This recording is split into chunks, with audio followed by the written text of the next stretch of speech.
We're going to begin our meeting a little bit differently because we had a big loss in the community this year, which was the unexpected death of Gregg Dempsey, who is a senior scientist and radiation specialist at the US EPA. And Gregg did tremendous service to the community and to the cleanup over his decades of involvement. We're going to have a few people say a few words about Gregg. I think it'll also give some historical context for the struggle that we find ourselves in. I'd like to call up Dan Hirsch. Dan is the director of the Program for Environmental and Nuclear Policy at UC Santa Cruz. He's also the president of Committee to Bridge the Gap and has been working this entire time, since prior to 1989, on the Santa Susana Field Laboratory cleanup. Thanks so much. It's an absolutely huge loss to have lost Gregg. He died far too young and far too unnecessarily. Gregg was an extraordinary expert on radiation, and he was one of the very few government officials whom this community actually came to trust. He was working always on behalf of the community, and it would often get him in some trouble with his superiors.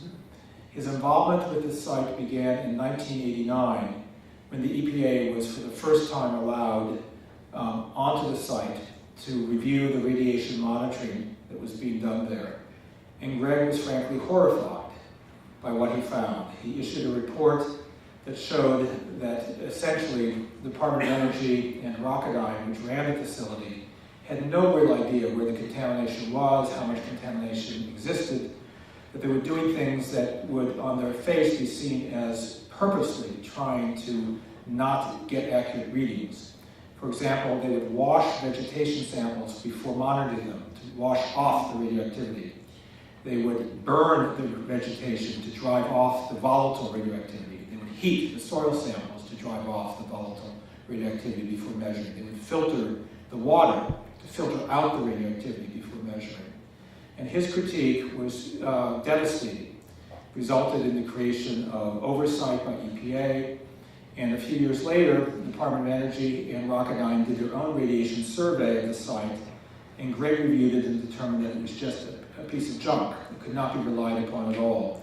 They would be taking measurements where they would be using a Geiger counter so quickly you could never pick up any of the contamination. And that led to the DOE Rocketdyne survey being thrown out, and a demand by Senator Feinstein, Senator Boxer, and others that EPA be brought in to do independent measurements. And Boeing and the Department of Energy resisted. Promises were made to let them on. Gregg was essentially barred from the site for many years. And eventually, the legislators were able to arrange funding for EPA to go on site and be able to do a $40 million survey under Gregg's supervision. And the results of that study were issued just a couple of years ago, 3 or 4 years ago, and found about 500 locations where there was radioactive contamination remaining, even after Boeing and DOE had declared that the site had been cleaned up. One other matter that will be very relevant to you here today is that in the early 1990s, Gregg found tritium at the facility. This is a radioactive isotope of hydrogen. He had asked the field lab to see the tritium measurements, and they said, we don't have any. And he said, why not? Well, they said there couldn't be any. So he said, do you mind if I take a sample there? And took a sample, and it came back hot for tritium. And then they found TCE and tritium on Brandeis property, and that triggered a survey, which we will talk about a bit later today, in which contamination was found to have migrated from the field lab onto Brandeis property. And that study was overseen by Gregg. And then lastly, the other matter that we're going to discuss today having to do with Bronco Ranch, the housing development, Gregg recommended strongly that the last set of measurements that were made by the developer and by DTSC use more modern EPA techniques, not an older technique where there's a propensity for lab error if you don't have a very good chemist.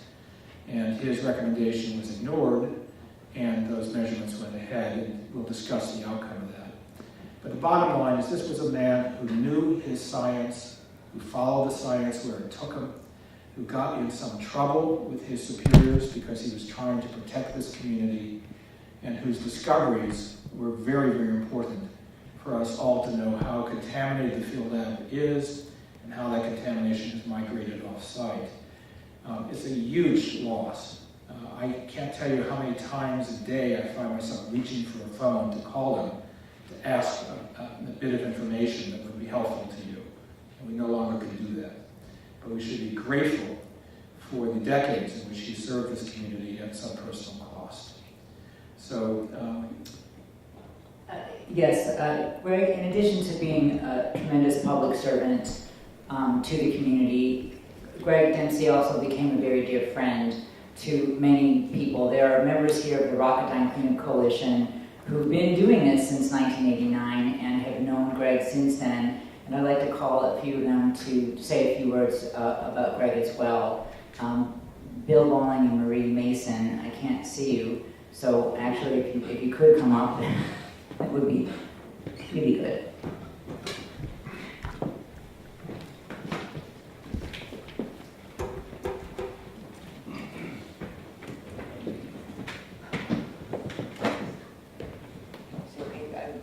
Do the power one.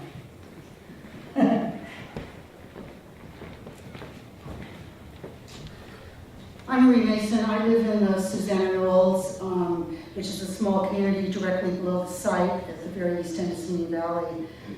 Gregg was more than, as she said, he was our friend. I will forever miss his warm bear hugs. He was the only honest person that was always honest with us in an agency. He never lied to us. We might not have liked the information he had, but we certainly believed him when he said he could take the most complicated issue and put it in a language that we could understand, and after a meeting we could go and say, okay, Gregg, tell us what the heck they just talked about, because we don't have a clue. He was just a great, amazing man, and he will be sadly missed. We will all miss him greatly, because he was a big part of our lives for almost 27 years.